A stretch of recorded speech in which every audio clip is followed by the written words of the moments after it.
Ayan ha, may bago namang lumabas sa Google Play Store na mauutangan nyo guys. So kung ikaw ay naghahanap dyan ng mauutangan online, tamang-tama ka na naman ng channel na napasukan kasi dito panibagong loan application na ito. Pero bago kayo pumunta sa Google Play Store para i-install tong application na to, panuorin mo muna to hanggang dulo kasi dito sasabihin ko sa inyo kung magkano yung totoong ipapautang sa inyo ng bagong loan application nito. Wala pang masyadong nakakapagbigay ng review dito kaya mas maganda na panuorin mo muna ito. So dito nga guys, 50,000 pesos yung kanilang maximum loan amount. So kung ikaw ay first time na uutang dito, magkano nga ba yung pwedeng ipaloan nila sa atin? Kung makikita mo nga po dyan sa thumbnail, ang pangalan nito si Utang Online Plus Installment. Installment? Wow, di ba? Kapag nakakakita ako ng mga bagong loan application na may pangalang installment, ang ganda-gandang applyan, no? Nakakaengganyo silang applyan. Pero ngayon guys, bago tayo pumunta dun sa bagong loan application na yon, kung ikaw po ay hindi pa dyan nakasubscribe sa aking YouTube channel, naku, mag-subscribe ka na. Kasi nung Monday, in-announce ko yung isang lucky winner natin sa ating pa-cellphone giveaway for this month. And nung Monday rin po, in-announce natin yung ating 5 lucky winners sa ating pa-Gcash giveaway. O, diba? Manunod ka lang dito na mauutangan mo online, pwede ka nang manalo ng pa-cellphone at may pa-Gcash pa, o diba? So ngayon nga kung ikaw ay interesado dyan na mangutang online, much better na manood ka muna ng reviews na to and wag ka muna mag-i-install. Kaya keep on watching!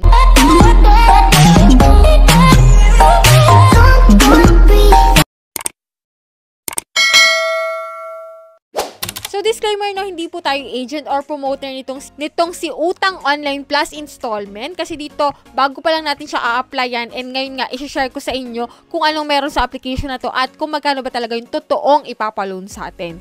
And yan nga guys, under siya guys ng Asia Source Financial Incorporated and nung dinownload ko siya, bagong-bago siya, kasi meron pala siyang 84 reviews, meron siyang 4.7 stars. Ayan. Dito nga guys, borrow up to 50,000 daw. Pero syempre pag first time ka, hindi po ganyan kalaki agad yung ipapaloan sa'yo. Ayan, only one valid ID, apply online, installment loan. O diba? Hina-highlights talaga nila yung installment. Tingnan natin kung talagang installment to kasi mas maganda sa isang loan application na installment. Kasi mas maaluan yun. Kesa yung bugway mong babayaran agad-agad. Check natin kung ito talaga yun. Ayan nga, meron daw silang high loan amount. And yan, try na natin siyang i-install. After ko siya i-download yan permission. So, agree mo lang yan. And kung makikita mo dito guys, meron siya ditong 3,000 to 50,000. So, ang kababa na pwedeng mautang dito is 3,000 pesos. Malaki na yun ha. And click natin to guys yung apply now. And kapag wala pa po tayo ditong account is magre-register tayo. So, i-click natin yung register. Ayan. What's your phone number? Yan, next lang natin. And create tayo ng password. 6-digit password lang naman. And click natin yung next. And then dito guys, verification code. So, dun sa in-register mong number, dun sila magsasend nun, no? So, click natin yung next. And ayan, ito ulit. 3,000 to 50,000 nga. And meron silang loan term na 91 days to 210 days term. Yan, apply now tayo. And then dito guys, nagbibigay sila ng tips ng mga ID na pwedeng ma-approve ka agad. So ito nga yung recommended ID dito nila, no? Pipili ka lang dito ng isa na available sa'yo. Which is ito nga yung UMID, passport, driving license, SSS, PRC, Pag-ibig, Postal ID, and National ID. And dito, kung gusto mong ma-approve ka agad-agad, pwede ka namang prepare or maghanda ng other documents like payslip, business card, staff card, employment certificate, work location. Pero optional naman to guys. Pwede kang hindi maglagay nito. So, click natin yung continue guys. So, ito lang guys yung tatlong fill upan mo dito. Basic information and identity authentication. Dito sa basic information, so ito all about personal information mo lang po. And dito sa emergency contact, nako, medyo marami-rami guys yung hinihingi nila kasi 5 po dito nakalagay na personal references. Kaya maghanda ka na ng 5, ihanda mo na yung contact list mo and isipin mo kung sino ilalagay mo dyan kasi pwede nila yung tawagan or i-text once na ikaw ay malapit na ma-overdue, hindi ka nasagot sa contact mo, halimbawa overdue ka na, sila yung i-text or tatawagan, no? Yan, click na natin yung submit. Katulad ngayon sinabi kong mga ID, yan yung mga list ng ID na pwede dito. So, pipili ka lang dyan ng isa. And dun ka na sa recommended ID nila para mas madali kang maaprubahan. And then click na natin guys itong submit dito. And yan, may mga optional documents ka naman na pwedeng ilagay na pwede din namang hindi. Ayan.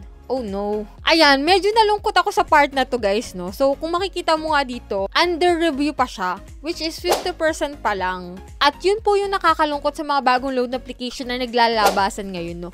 Na akala mo maaprubahan ka kaagad, na akala mo makikita mo yung loan details, kung magkano yung ma-approve sa'yo, kung magkano yung marireceive mo, kung ano-ano yung mga ibabawas. Pero dito guys, kay Utang Online Plus Installment, under review pa rin yung application ko. And update ko kayo kung anong nangyari sa application na to. Kasi ito nga guys, hindi ko siya mapapakita sa inyo. And kung i-check ko naman yung reviews niya dito, which is itong all or positive, kasi wala nang nakalagay. Pero meron siyang 96 reviews na, no? O yan, wala talaga. Walang nakalagay na mga reviews.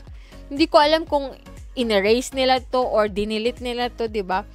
Kasi wala akong nakita kahit isa na reviews, pero may nakalagay na 96. So, para po dyan sa mga nakapag-loan na dito kay Utang Online Plus Installment, ako, pakishare po yung experience ninyo. Pakishare po yung magkano yung nautang nyo, kung magkano yung na-receive nyo, para magkaroon kami ng idea yung mga bago pa lang mag-a-apply dito. Kasi katulad ko nga, bago pa lang ako nag-apply, wala akong idea kung magkano yung loan amount na ma-receive ko. What if kung pumasok agad-agad sa GCash ko nang hindi ko man lang alam? Kasi diba sa ibang loan application, check muna yung loan details bago ka mag-submit ng loan para may chance ka na makapag-decide, diba? So dito guys, kay Utang Online Plus Installment, wala po. Still under review pa. And update ko kayo guys kung anong mangyayari sa application ko, kung okay ba, at kung ano yung loan details ko dito.